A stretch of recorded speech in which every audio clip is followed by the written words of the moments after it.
Hello everyone, welcome to defence by Gurukul mind. Defence by Gurukul mind channel में आप सभी का स्वागत है और आज हम बात करने वाले हैं इंडियन पॉलिटी के बारे में। सो गाइस, जैसा कि हमारी जो सीरीज चली हुई है और इसमें आज का जो हमारा लेक्चर होगा उसमें हम बात करेंगे directive principle for state policy यानी डीपीएसपी यानी राज्य के नीति निर्देशक तत्वों के बारे में।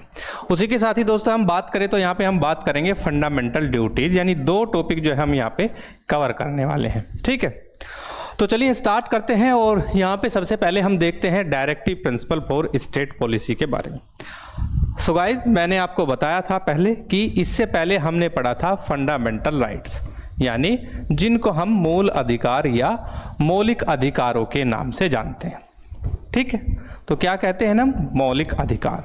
तो मैंने बताया था कि मैंने फंडामेंटल राइट्स में मूल अधिकारों में दो जो है आपको बताए थे, स्टेट और मैंने बताया था कि सिटीजन। ठीक है, अब ये जो फंडामेंटल राइट होते हैं मैंने ये भी बताया था कि ये स्टेट यानी राज्य के अगेंस्ट होते हैं, यानी राज्य के विरुद्ध होते हैं। ठीक है, और ये क्या होते हैं जो है इनके अधिकार होते हैं। क्या होते हैं? अधिकार होते हैं। ठीक है, तो ये मैंने बातें बताई थी।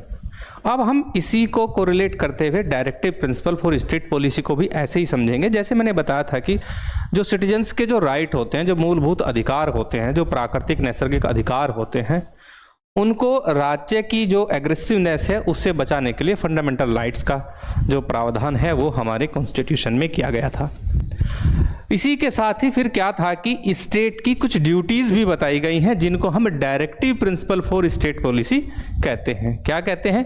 Directive principle for state policy यानी राज्य नीति के निर्देशक तत्व। यही तो बताया था। अब ये होते क्या हैं?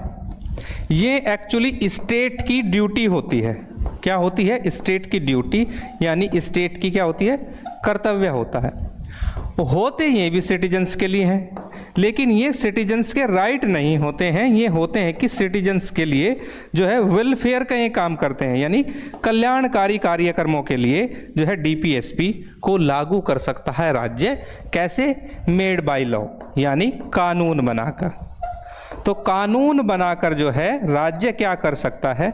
इनके ऊपर अधिरोपित कर सकता है, बशर्ते कि उनकी प्रकृति पब्लिक वेलफेयर वाली यानी लोक कल्याणकारी राज्य बनाने के लिए इनके ऊपर इनको अधिरोपित किया जा सकता है।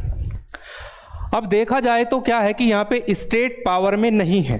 ठीक है, सिटीजन्स पावर में है, लेकिन यहाँ पे स्टेट पावर में है। ऐसा नहीं है कि सिटीजन्स की पावर छीनने के लिए है, बशर्ते कि वो काम किसके लिए करे? कल्याण के लिए काम करे। ठीक है, इसको आप ऐसे समझ सकते हैं। अब हम इसमें देखें कैसे कर सकता है। जैसे हम एक स्टेट ले लेते हैं, कौन सा? डीपीएसपी का कोई क्लोज जो है, अब जैसे कि बिहार एक स्टेट है और बिहार में एक लंबे समय से जो है वो शराबबंदी चली हुई है। तो राज्य ने शराब पर कानून बनाया, कानून बनाकर शराब को क्या किया? बंद किया। अब शराब क्यों बंद किया गया है? शराब का वहाँ पे ठीक है जो लीकर बैन इसलिए किया गया है क्योंकि राज्य को लोक कल्याणकारी राज्य बनाने का प्रयास किया गया है। ठीक है, तो आप ऐसे directive principle for state policy को आप पढ़ सकते हैं। तो इनकी अगर हम बात करें directive principle for state policy की, सबसे पहले हम जानेंगे कि इनका बैकग्राउंड या सोर्स क्या है, यानी पृष्ठभूमि और स्रोत की हम यहाँ पे बात करेंगे। तो inspired by the constitution of Ireland, यानी आयरिश जो आपका संविधान है जो 1937 में लागू हुआ था, उससे जो है ये इंस्पायर्ड होके ये इंस्ट्रूमेंट यूज किया गया था। वहाँ पे ये instrument of instruction in the government of India act भी यहाँ पे देख सकते हैं, यानी भारत सरकार अधिनियम में अनुदेशों में साधन से भी ये प्रेरित माना जाता है, जो आपका directive principle for state policy होता है। तो आपके एग्जामिनेशन में पूछ लिया जाता है नॉर्मली कि किस संविधान से प्रेरित है। प्रेरित है, ये पूर्ण रूप से लिया नहीं गया, लिया हमने अपने हिसाब से है। हमारे देश की प्रकृति, हमारे देश की विविधता में एकता, उन सारी चीज़ों को मद्देनजर रखते हुए हमने जो है directive principle for state policy के क्लोज ऐड किए हैं। उसमें उसके जो आर्टिकल्स हैं वो ऐड किए हैं और वो आर्टिकल्स टाइम टू टाइम हमने अमेंडमेंट भी किए हैं। जैसे लास्ट 42nd अमेंडमेंट 1976 में हमने कुछ चीज़ें उसमें जोड़ी थी जिनको हम बाद में डिस्कस करने वाले हैं। यहाँ तक बातें समझ आ रही हैं? अब हम आगे बात करते हैं इसमें, originated from the Sapru report. Sir TB Sapru एक बहुत बड़े जो है लॉ के यानी कानून के विद्वान थे। तो यहाँ पे देखा जाए इनकी उत्पत्ति सप्रू रिपोर्ट 1945 से हुई, जिसने अधिकारों को न्यायोचित भाग 3 और गैर न्यायोचित भाग 4 में वर्गीकृत किया था। ठीक है, यानी जस्टिसिएबल और नॉन जस्टिसिएबल पार्ट में बताया था। जस्टिसिएबल उन्होंने किसको बताया था? फंडामेंटल राइट को। और साथ ही उन्होंने क्या किया कहा था बाद में कि जो नॉन जस्टिसिएबल है वो आपके directive principle for state policy हैं। तो ध्यान रहे, एग्जामिनेशन में पूछा जा सकता है, न्यायोचित आपके मूल अधिकार हैं और गैर न्यायोचित जो हैं आपके वो कौन से हैं? वो आपके directive principle for state policy है। ये आपको ध्यान में रखना चाहिए। अब जैसे हम फंडामेंटल राइट में बात करते थे, तो ये फंडामेंटल राइट में हमने क्या बात की थी कि फंडामेंटल राइट्स जो होते हैं उनका कस्टोडियन जो है वो क्या कौन है? Supreme court of India. कौन है? Supreme court of India. तो ये क्या है? भारत का जो सर्वोच्च न्यायालय है वो फंडामेंटल राइट का कस्टोडियन है। क्या है? कस्टोडियन है। तो क्या कर सकता है supreme court? Supreme court fundamental right को जो है जबरन एनफोर्स करा सकता है। कहीं भी वायलेशन होता है आपका, सॉरी एनफोर्स, ठीक है, तो वहां पे इसको जबरन परिवर्तन में ला सकता है। तो इसलिए इनकी जो प्रकृति है आपकी वो क्या है? जस्टिसिएबल, यानी एक तरीके से इसको हिंदी में कहें न्यायोचित प्रकृति का है। अब यहीं पे अगर हम बात जो है वो directive principle for state policy की करें, जो कि मैंने अभी बताया है, ये आपके क्या है? नॉन जस्टिसिएबल हैं। क्या है? Non justiciable. वो जब ये नॉन जस्टिसिएबल यानी गैर न्यायोचित है, तो इनको जो है क्या किया जा सकता है? न्यायालय द्वारा एनफोर्स नहीं किया जा सकता। ठीक है, तो can't be enforceable, can't be enforceable bye any court, यानी किसी भी न्यायालय द्वारा जो है इसको क्या किया जा सकता है? इसको परिवर्तन में नहीं लाया जा सकता, नहीं उसके द्वारा इम्पोज किया जा सकता। इसका अधिकार जो है आपका डीपीएसपी का, वो केवल एक ही व्यक्ति या एक ही इंस्टीट्यूशन के पास है, दैट इज स्टेट। और स्टेट भी कैसे करेगा? मेड बाय लॉ, यानी कानून बनाकर जो है इसको लागू कर सकता है। ये आपको ध्यान रखना है। तो स्टेट कैसे लागू कर सकता है? कानून बनाकर लागू कर सकता है। कुछ अब एग्जांपल्स ले लेते हैं, इसमें कुछ उदाहरण ले लेते हैं। तो उदाहरण की अगर हम बात करें यहाँ पे, जैसे आपका स्टेट है, कौन सा है? उत्तर प्रदेश। उत्तर प्रदेश क्या है? राज्य की परिभाषा के अनुसार उत्तर प्रदेश स्टेट है। जब हम राज्य की परिभाषा पढ़ते हैं, एक स्टेट हमने यहाँ पे बिहार ले लिया है, इसको ऐसे समझिए, ठीक है, या इधर हमने कुछ नॉर्थ ईस्ट के 1-2 स्टेट इधर ले लिए हैं जो पूर्वोत्तर वाले स्टेट हैं, इसको ऐसे हम जो है अलग अलग देखेंगे। अब यहाँ पे देखें, उत्तर प्रदेश में जो है वो जो गाय है जिसको हम गौ हत्या कहते हैं, उस पर पूर्ण रूप से प्रतिबंध है। गौ हत्या पर क्या है? प्रतिबंध है। तो इन्होंने कानून बनाकर गौ हत्या पर प्रतिबंध किया हुआ है। बिहार में भी गौ हत्या पर प्रतिबंध है। ये बातें समझेंगे यहाँ पे, लेकिन यहाँ गौ हत्या पर कोई प्रतिबंध नहीं है। तो ये है कि ये जो अलग अलग स्टेट हैं, इन्होंने क्या किया है कि अपने यहाँ पे कानून बनाकर directive principle for state policy को एनफोर्स किया है, और इन्हें कोर्ट में चैलेंज भी नहीं किया जा सकता। ठीक है, तो ये आपको ध्यान से रखता है कि कोर्ट इनको जो है एनफोर्सेबल भी नहीं कर सकता, कानून बनाकर राज्य ही कर सकता है। तो नॉर्थ ईस्ट में चल सकता है। वहीं उत्तर प्रदेश में देखें, जो आपका शराब या मदिरा है, ठीक है, यहाँ पे क्या है? यहाँ पे है। यहाँ पे जब आ जाएंगे तो बिहार ने शराब को बंद किया हुआ है। तो चूंकि आपका जो है directive principle for state policy यानी डीपीएसपी कहता है कि औषधीय प्रयोजनों को छोड़कर, ठीक है, मेडिसिनल जो आपके प्रयोजन हैं उनको छोड़कर राज्य प्रयास करेगा कि मादक पदार्थों के सेवन पर प्रतिबंध लगाए। ठीक है, तो बिहार ने यहाँ पे बंद किया है। नॉर्थ ईस्ट में जो है कोई बैन नहीं है। तो ऐसे आप इसको समझने का प्रयास कर सकते हैं। ठीक है, चलिए अब हम आगे चलते हैं। आगे हम देखते हैं इसमें, 1 सेकेंड, हाँ, इसके ऑब्जेक्टिव क्या हैं, उद्देश्य क्या है। हालांकि उद्देश्य आपके समझ ही गए होंगे कि पब्लिक वेलफेयर स्टेट बनाना है, वेलफेयर स्टेट बनाना है, ठीक है। तो ऑब्जेक्टिव है इसके, एस्टेब्लिश ए वेलफेयर स्टेट, एक कल्याणकारी राज्य बनाना है। क्या प्रमोट करने के लिए? जस्टिस, न्याय, लिबर्टी, स्वतंत्रता, इक्वालिटी, समानता और फ्रेटर्निटी, जिसको हम क्या कहते हैं आपका राज्य समानता और बंधुत्व, ठीक है, जो भाईचारा होता है, फ्रेटर्निटी जो भाईचारा होता है, उसकी भावना को बढ़ाने के लिए राज्य ऐसे कानून बना सकता है। Address social and economic inequalities, यानी जो सामाजिक और आर्थिक असमानताएं हैं उनको एड्रेस कर सकता है स्टेट। साथ ही set social, economical and political goals for governance, ठीक है। तो यहाँ पे देखा जाए तो ये क्या कर सकता है कि गवर्नेंस के लिए आपके सामाजिक, आर्थिक और राजनीतिक लक्ष्य भी निर्धारित कर सकता है राज्य, directive principle for state policy को आधार मानकर। तो डीपीएसपी का ऑब्जेक्टिव ही यही होता है। नॉन जस्टिसिएबल मैंने बताया था, not enforceable by any court but morally binding ये हो सकता है।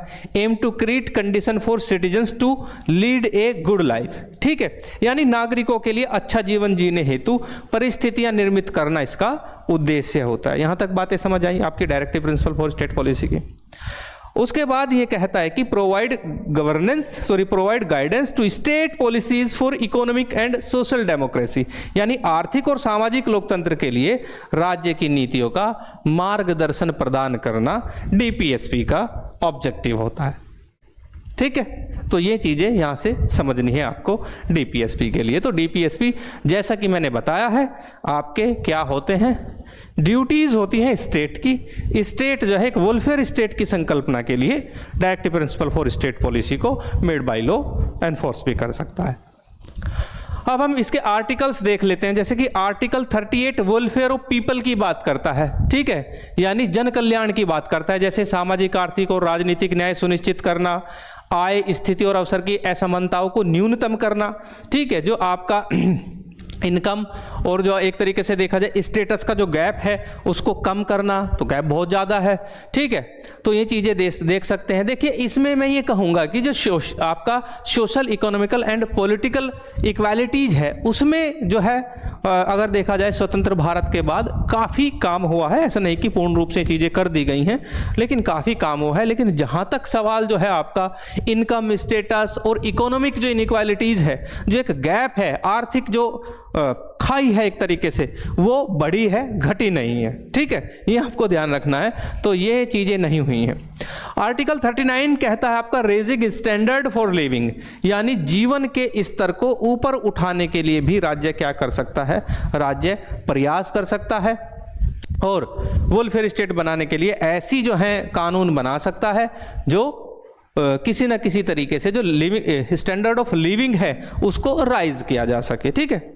जैसे equal livelihood opportunities for man and women, यानी पुरुषों और महिलाओं के लिए समान आजीविका के अवसर पैदा करना जो है वो काम है आपका directive principle for state policy का उद्देश्य है। साथ ही prevent wealth concentration, ensure public welfare, धन संपत्ति के संकेंद्रण को रोके, जन कल्याण को सुनिश्चित करें। Equal pay for equal work man and women, ठीक है, ये आर्टिकल 39 में कहा जाता है। Protect workers health, prevent exploitation, safeguard children and youth from exploitation, श्रमिकों के स्वास्थ्य की रक्षा करे, शोषण रोके और बच्चों और युवाओं को शोषण से बचाए। फिर उसके बाद जो है हम आर्टिकल 39A पढ़ते हैं। बाद में जो है ये आर्टिकल 39A अमेंड करके ऐड किया गया था। क्या था? Equal justice and free legal add, ठीक है। तो यानी अनुच्छेद 39 से समान न्याय और निःशुल्क कानूनी सहायता का प्रावधान करता है ताकि एंश्योर किया जा सके कि इक्वल एक्सेस हो जस्टिस के लिए भारत के प्रत्येक नागरिक के पास, भले ही वो किसी भी धर्म, संप्रदाय, जाति या किसी भी स्टेटस से बिलोंग करता हो, तो सभी के पास क्या हो, इक्वल एक्सेस हो जस्टिस के लिए। उसके बाद provide free legal aid to economically weaker sections, अगर किसी कोई भी आपका EWS इकोनॉमिकल वीकर सेक्शन से आता है, ठीक है, उसको फ्री लीगल एड देने का भी प्रावधान आपका directive principle for state policy जो है राज्य को गाइड करता है कि राज्य की ड्यूटी है कि वो उसको फ्री लीगल एड यानी निःशुल्क कानूनी सहायता प्रदान करे। ठीक है, जब भी कोई केस हो जाता है, अगर आप इकोनॉमिकल वीकर सेक्शन से हैं, ईडब्ल्यूएस से, अपना लॉयर या अपना एडवोकेट अफोर्ड नहीं कर सकते हैं, तो राज्य की ड्यूटी है कि वो आपको फ्री लीगल एड प्रोवाइड करे। ओके, उसके बाद आर्टिकल 41 कहता है right to work, education and assistance, यानी काम, शिक्षा और सहायता पाने का जो अधिकार है, ठीक है, वो अनुच्छेद 41 में बताया गया है, जैसे right to work, education and public assistant in case of unemployment, old age and disabilities.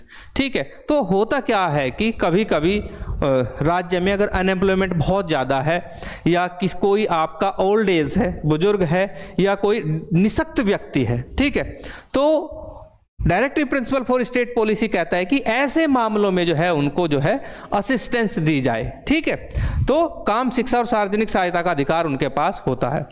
अनुच्छेद 42 ह्यूमन कंडीशन फॉर वर्क बताता है कि कार्य करने की जो कंडीशंस हैं आपकी, ठीक है, उसके बारे में अनुच्छेद 42 में कहा गया है। इसमें कहा गया है कि एंश्योर फेयर वर्किंग कंडीशन, ठीक है, यानी उचित कार्य परिस्थितियों को सुनिश्चित करे, साथ ही यह ध्यान रखें कि अनह्यूमन कंडीशन में किसी से भी कोई कार्य का निष्पादन न करवाया जाए। यहां तक बातें समझ में आई? यानी मानवीय जो स्थिति है उसमें ही कार्य कराने का प्रयास राज्य अपनी ओर से करेगा, ऐसा directive principle for state policies की गाइडलाइंस है। Provide maternity benefits to women, महिलाओं को, ठीक है, जब महिलाएं जो है बच्चे को जन्म देती हैं और जब वो गर्भवती होती हैं, उनको मातृत्व के जो लाभ हैं वो भी प्रदान किए जाएं, जैसे उनकी छुट्टी, और अगर महिला कोई जो है इकोनॉमिकल वीकर सेक्शन से है उसको जो है वित्तीय सहायता, उसको चिकित्सीय सहायता, और बाद के जो भी बेनिफिट्स हैं, उसके बच्चे को जो है फोर्टिफाइड फूड प्रदान करना, उनको न्यूट्रिशन प्रदान करना, तो ये सारी चीज़ें यहाँ से आती हैं। समझ में आई बातें? तो इसको आप ऐसे देख सकते हैं। चलिए नेक्स्ट चलते हैं article 43A, worker participation. Worker participation क्या है? यानी श्रमिकों की भागीदारी।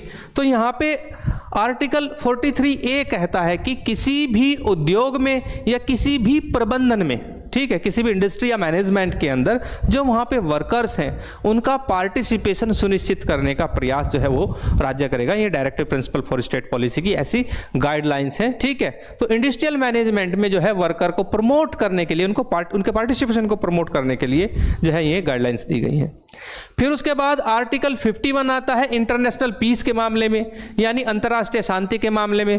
तो ये आर्टिकल 51 कहता है कि अंतर्राष्ट्रीय शांति और सुरक्षा को बढ़ावा देना चाहिए, राष्ट्रों के बीच सम्मानजनक संबंध और अंतर्राष्ट्रीय कानून का सम्मान करें, और विवाद की मध्यस्थता को भी प्रोत्साहित करें। जब विवाद हो जाए तो उसमें मध्यस्थता को भी प्रोत्साहित करने का काम राज्य करेगा, ऐसा आता है। यहाँ पे मैं फिर बताता चलूँ, राज्य का मतलब केवल आप ये मत समझ लेना कि उत्तर प्रदेश, बिहार, ये राज्य का मतलब जो है हर वो जो है सार्वजनिक अथॉरिटी, पब्लिक अथॉरिटी यानी सार्वजनिक प्राधिकरण जो है एक तरीके से पब्लिक डीलिंग में आता है, वो राज्य माना जाएगा। ये मैंने पहले भी आपको बताया है। चलिए अब हम इसको क्लासिफिकेशन कर लेते हैं। 3 क्लासिफिकेशन बताए गए हैं। कौन कौन से? सोशलिस्ट प्रिंसिपल, गांधीयन प्रिंसिपल और लिबरल प्रिंसिपल। अब यहां पे एक बात देखिएगा, ठीक है, क्या बात देखनी है कि ये जो है आपके सामाजिक सिद्धांत हैं, इनको लिख लेते हैं पहले। सामाजिक सिद्धांत, और ये है आपके गांधीवादी सिद्धांत।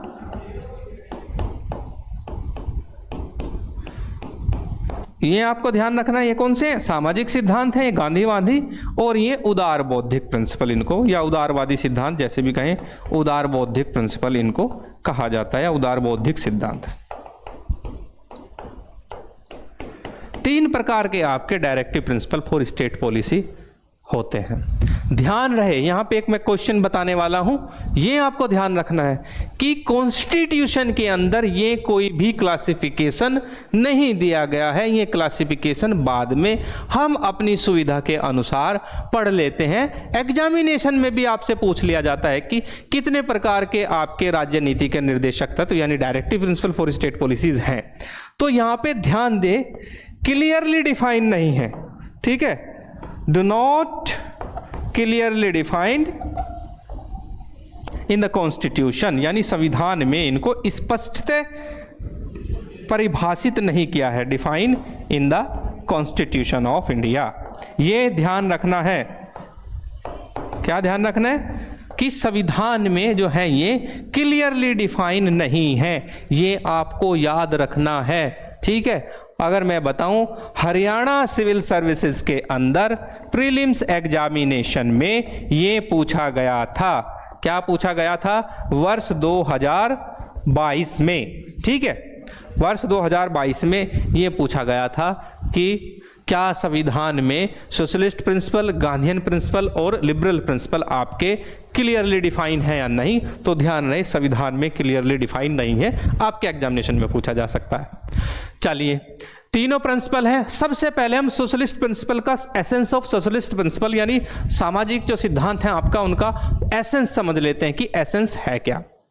देखिए, सबसे पहले जल्दी जल्दी ले लेते हैं, वेलफेयर ऑफ पीपल 38 क्या है, यानी समाज का कल्याण, लोगों का कल्याण, तो सामाजिक सिद्धांत है। Equal pay for equal work, no wealth concentration, article 39, यानी समान कार्य के लिए समान वेतन और धन का कोई भी सेंट्रलाइजेशन नहीं होगा, तो यह भी देखने में क्या लगता है आपका सामाजिक सिद्धांत लगता है। फ्री लीगल एड, क्योंकि सभी के लिए, सभी वर्गों को समान करने के लिए सभी वर्गों को समान माना जाए, समता मूलक समाज की स्थापना की जाए, तो ये सारी चीजें कहां से आते हैं, सोशलिस्ट प्रिंसिपल से। साथ ही right to work, education and assistance की जब बात आती है, in the case of unemployment, in the case of disabilities और in the case of old age, तो ये सारी कैसी हैं, ये एक तरीके से देखा जाए ये सोशल कंडीशन है, ठीक है, सामाजिक शर्तें हैं, इनको जो है इक्वल करने के लिए ये चीजें लाई जाती हैं, तो ये भी आपका कहाँ आएगा, सोशलिस्ट प्रिंसिपल पे। उसके बाद फेयर वर्किंग कंडीशन जो आती हैं, जो है कार्य करने की, जो है साफ सुथरी जगह कार्य करने के लिए, क्या है कि आपको देखा जाए तो फेयर वर्किंग जो कंडीशन होती हैं आपकी, यानी उचित कार्य करने की जो शर्तें होती हैं, इन ह्यूमन कंडीशन में न कार्य न करना दिए जाना, ये सारी चीजें क्या हैं, ये भी सोशलिस्ट प्रिंसिपल में आती हैं, आपके सामाजिक सिद्धांत माने जाते हैं, ठीक है। चलिए, अब उसके बाद कुछ उदार बौद्धिक सिद्धांत मैं बता देता हूं आपके, जैसे यूनिफॉर्म सिविल कोड, ठीक है, तो यूनिफॉर्म सिविल कोड है, उदार बौद्धिक सिद्धांत है, ठीक है, सभी के लिए क्या है कि एक समान सिविल संहिता हो, क्योंकि हमारे देश में जो सिविल संहिता है वो अलग अलग है। पहले हम क्या है कि ये यूनिफॉर्म सिविल कोड को ही थोड़ा समझ लेते हैं, क्योंकि क्या होता है कि समझना जरूरी है। देखिए, आपका यूसीसी क्या है, यूनिफॉर्म सिविल कोड, जिसको समान नागरिक संहिता कहा जाता है, ये ध्यान रखना है, क्या कहा जाता है, समान नागरिक संहिता, और आर्टिकल कौन सा है आपका 44, ठीक है, ये होता है। अब हम ले लेते हैं कि भारत में सामान्यतः जो जागरूकता होती है वो केवल 2 कानूनों के बारे में होती है, 2 तरीके के कोड हैं, 2 तरीके की संहिता है, ठीक है। चलो, कौन कौन से कोड हैं, 1 सेकेंड, जिसको हम संहिता कहते हैं। चलिए, पहली होती है आपकी क्रिमिनल कोड, ठीक है, और दूसरी होती है आपकी सिविल कोड, यानी आपकी क्या है, इसको कहा जाता है आपका आपराधिक संहिता, यह भी ध्यान देना है, हिंदी में क्या कहा जाता है, आपराधिक संहिता, और इसको क्या कहा जाता है आपका सिविल संहिता या नागरिक संहिता भी कह सकते हैं, ठीक है। अब क्या है कि जो आपका क्रिमिनल कोड है उसके लिए हमारे पास कानून है, कौन सा कानून है, इंडियन पीनल कोड 1860, लेकिन इसको हम अब कट कर देंगे, इसकी जगह इसको रिप्लेस कर दिया है भारतीय न्याय संहिता 2023 ने। क्वेश्चन बना दिया मैंने यहीं से, बोलने के लिए मैं सीधा भी कह सकता था कि बीएनएस है, लेकिन इंडियन पीनल कोड को रिप्लेस किया है आपका भारतीय न्याय संहिता ने। भारतीय न्याय संहिता जो है क्या है कि आपका मेन क्रिमिनल ऑफेंस के लिए एक आपका कानून है, एक लॉ है, एक कोड है, ठीक है। तो ये क्या है, ये आपका यूनिफॉर्म है, ये आपका क्या है, यूनिफॉर्म है, यानी क्रिमिनल कोड जो है हमारे पास वो यूनिफॉर्म है। सपोज दैट अगर कोई व्यक्ति हत्या करता है तो वो किसी भी धर्म, संप्रदाय, जाति, ठीक है, कहीं से भी हो, उसके पास क्या होगा, उसको सभी को समान पनिशमेंट और समान डेफिनेशन जो है सभी के लिए समान होगी। लेकिन यूनिफॉर्म सिविल कोड हम यहाँ पे बात क्यों कर रहे हैं, क्योंकि हमारे देश में जो सिविल कानून हैं वो अलग अलग हैं। जैसे मुस्लिम के लिए जो है इनका अपना जो है कानून होता है जिसको मुस्लिम पर्सनल लॉ बोर्ड तय करता है, ठीक है। हिंदू का जो है वो सामान्य श्रेणी में आता है, इसके लिए हिंदू कोड बिल है, ठीक है। ये सारी चीजें आती हैं, ठीक है। इसमें आपके हिंदू, सिख, जैन, पारसी ये सभी लोग सिख जैन ये आ जाते हैं, ठीक है। तो देखा जाए तो भारत में क्या है कि भारत में यूनिफॉर्म सिविल कोड नहीं है, सिविल कोड सबका डिफरेंट डिफरेंट है। सपोज दैट इसमें कैसे मामले आते हैं, जैसे इसमें विवाह, समझ रहे हैं, तलाक, संपत्ति के अधिकार, ये चीजें क्या है इसमें आती हैं जो सब जगह अलग अलग हैं। ये आपको ऐसे समझनी है, विवाह, तलाक, संपत्ति, ठीक है। तो ये क्या आते हैं, सिविल सूट माने जाते हैं देश में। वो देश में जो है सबके अलग अलग हैं, इसलिए राज्य प्रयास करेगा कि एक यूनिफॉर्म सिविल कोड जो इन सबके लिए जो है यूनिफाइड हो या यूनिफॉर्म हो, एक हो, ठीक है, तो उसको सभी के लिए समान हो, ऐसा प्रयास करेगा। ऐसा directive principle for state policy में गाइडलाइंस हमें दी गई है, ठीक है। तो ये आपको ध्यान रखना है। तो आर्टिकल 44 क्या कहता है कि डायरेक्टिव प्रिंसिपल स्टेट पॉलिसी का कि यूनिफॉर्म सिविल कोड होना चाहिए। Free and compulsory education for children, article 45, ये भी आपका लिबरल प्रिंसिपल में आता है।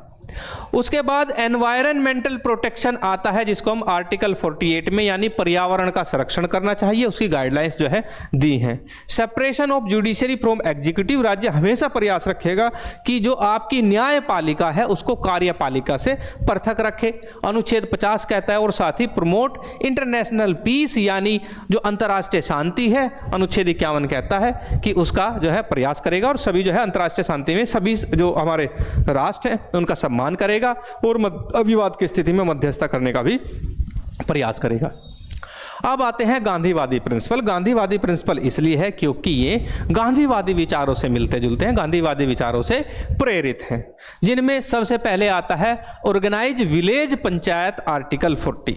अनुच्छेद 40 कहता है कि जो है राज्य जो है ग्राम पंचायत के गठन का प्रयास करेगा, और जिसका परिणाम ये है कि पहले राज्य जो है स्टेट अलग अलग करते थे, फिर बाद में जो है संसद ने 73rd अमेंडमेंट पास किया, ठीक है, यानी 73वां संवैधानिक संशोधन, और उसके थ्रू जो है पंचायत नाम का भाग 9A जोड़ा गया और जो है भारत में पंचायतों को कॉन्स्टिट्यूशनलाइज करने का प्रयास हुआ, ठीक है। उसके बाद प्रमोट कॉटेज इंडस्ट्री, आर्टिकल 43।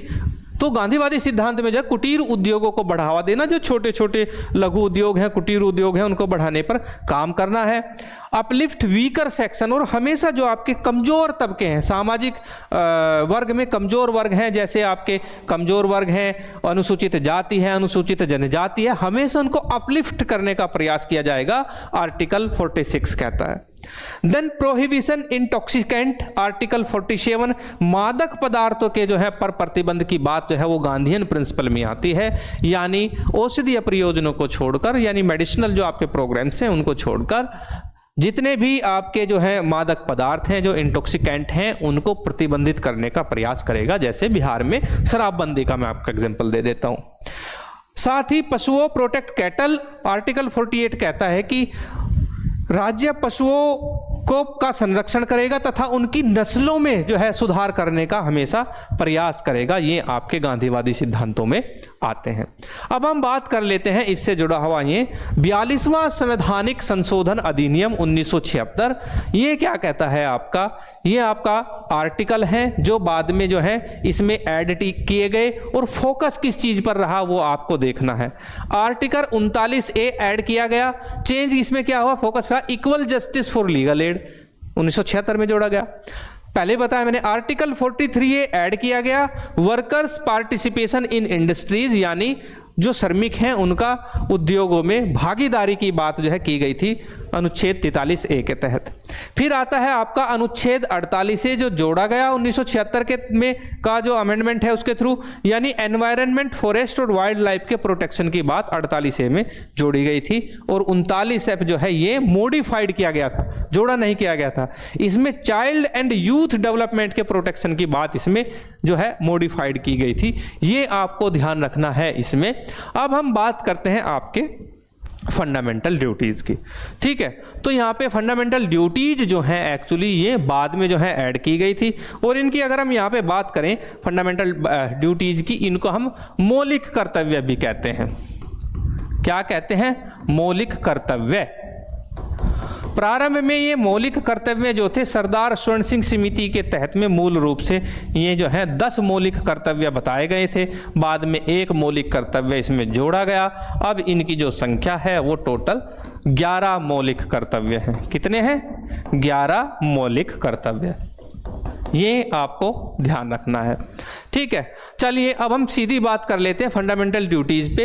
इसमें एक आर्टिकल जोड़ा गया, आर्टिकल 51A, और नया भाग जोड़ा गया, भाग 4A या 4 का। ठीक है, और कब? सरदार स्वर्ण सिंह समिति की सिफारिश पर 42वें संविधान संशोधन विधेयक द्वारा ये इसमें संविधान में ऐड किया गया था। ये आपको ध्यान रखना है, आपके एग्जामिनेशन में पूछा जा सकता है। सरदार स्वर्ण सिंह समिति की कमेटी की रिकमेंडेशंस के बिहाफ पर मौलिक कर्तव्य सुझाए गए थे। प्रारंभ में संख्या 10 थी, बाद में एक बढ़ा दिया गया था आपका, तो 11 हो गई थी। यूएसएसआर यानी सोवियत संघ रसिया का जो कॉन्स्टिट्यूशन है, जो उनका आईन है, उनसे इंस्पायर्ड होकर जो है हमने सभी नागरिकों को उनके मौलिक कर्तव्य सुझाए थे कि भाई नागरिकों के मौलिक कर्तव्य होने चाहिए। ध्यान रखें, मौलिक कर्तव्य किसी के ऊपर फोर्सफुली जो है इंपोज नहीं किए गए हैं, यानी जबरन उनसे मौलिक कर्तव्यों का पालन नहीं करवाया जा सकता। वो आपके विवेक पर निर्भर करता है कि आप मौलिक कर्तव्यों का पालन करते हैं या नहीं करते हैं।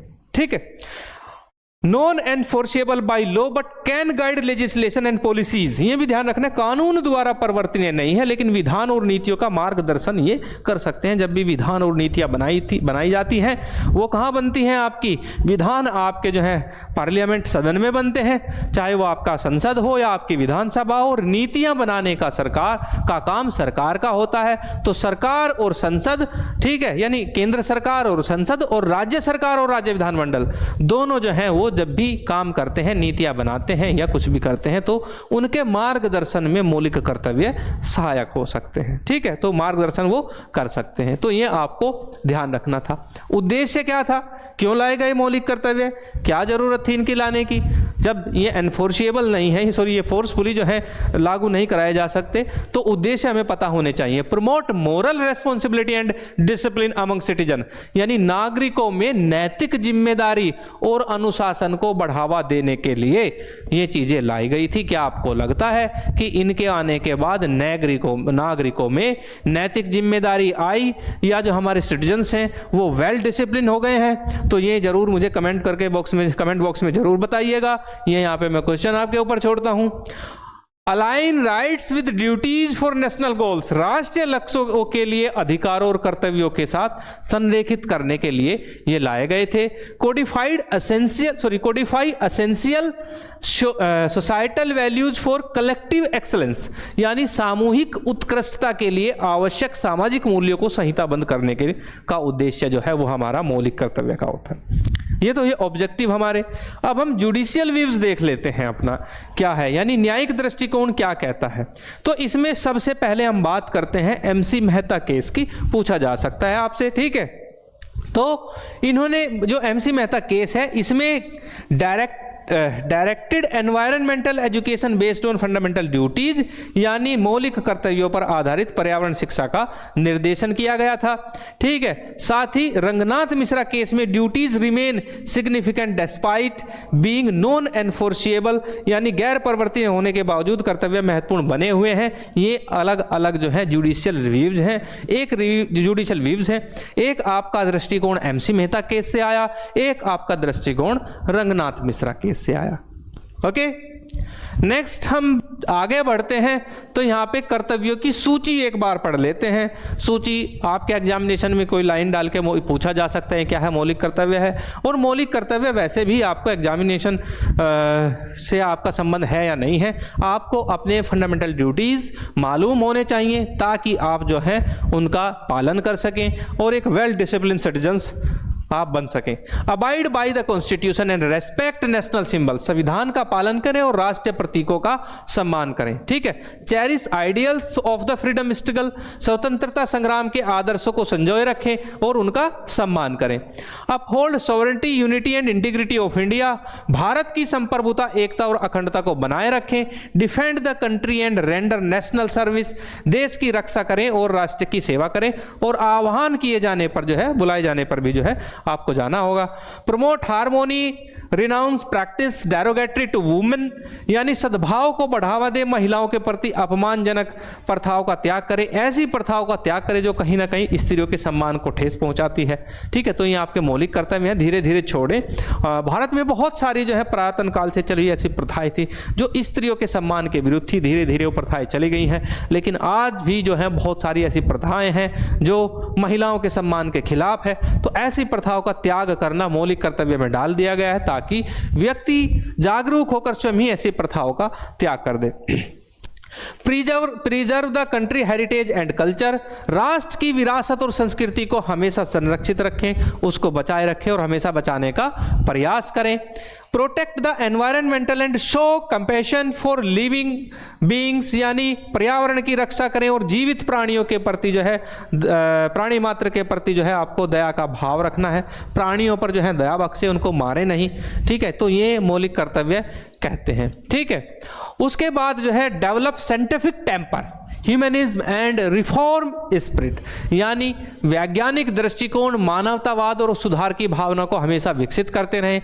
Safeguard public property, safeguard public property, सार्वजनिक संपत्ति को सुरक्षित रखें, उसको नुकसान न पहुंचाएं। ये आपकी फंडामेंटल ड्यूटीज है, ये ध्यान दे वो लोग जो सार्वजनिक संपत्ति को नुकसान पहुंचाते हैं। और एब्जोर वायलेंस, यानी और हिंसा से हमेशा दूर रहें। अब इस पे भी मुझे कमेंट बॉक्स में करके बताएं कि कितने लोग इसका पालन करते हैं।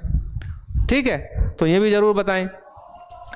Strive for excellence in individual and collective activities, व्यक्तिगत और सामूहिक गतिविधियों में उत्कृष्टता के लिए प्रयास करें। यहां तक जो है आपके ये 10 फंडामेंटल ड्यूटीज थे। अब इसके आगे जो है ये 86वें संविधान संशोधन विधेयक द्वारा ये इसमें ऐड किया गया था। 6 से 14 वर्ष तक के आयु के बच्चों के लिए निःशुल्क और अनिवार्य शिक्षा, 6 से 14 वर्ष तक के बच्चों के लिए अभिभावकों की जिम्मेदारी होगी कि वो उनको अनिवार्य शिक्षा प्रदान करें। ठीक है। तो सो गाइज ये थे आपके एक तरीके से देखा जाए मौलिक कर्तव्य। ठीक है। तो अब हम आगे इसमें बात करते हैं जो मौलिक कर्तव्य हैं। मौलिक कर्तव्य क्या कहते हैं? ये भारतीय संविधान में सभी नागरिकों के लिए राष्ट्र और समाज के प्रति अनुशासन, जिम्मेदारी, प्रतिबद्धता की भावना को बढ़ावा देने के लिए उल्लिखित नैतिक दायित्वों का एक समूह है। आपके ये मोरल लायबिलिटीज हैं, उनका एक ग्रुप है जो आपके फंडामेंटल ड्यूटीज के रूप में जो है कॉन्स्टिट्यूशन में डाले गए हैं। तो ये तो पता ही है आपको, कहाँ से लिए? सोवियत संघ से 1976 में जो है प्रेरित होकर लिए। 1976 में जो है इसमें 42वें संशोधन अधिनियम के माध्यम से जोड़ा गया था। ठीक है। ये कर्तव्य भारतीय संविधान के भाग 4A के तहत अनुच्छेद 51A में सूचीबद्ध है। सो गाइज आज की क्लास को हम यहीं पे रोकते हैं। तो आज हमने पढ़ा directive principle for state policy and fundamental duties. मेरी क्लासेस आपको कैसी लगती हैं मुझे कमेंट बॉक्स में जरूर बताएं। आज के लिए इतना ही। अब मुझे दीजिए इजाजत। धन्यवाद।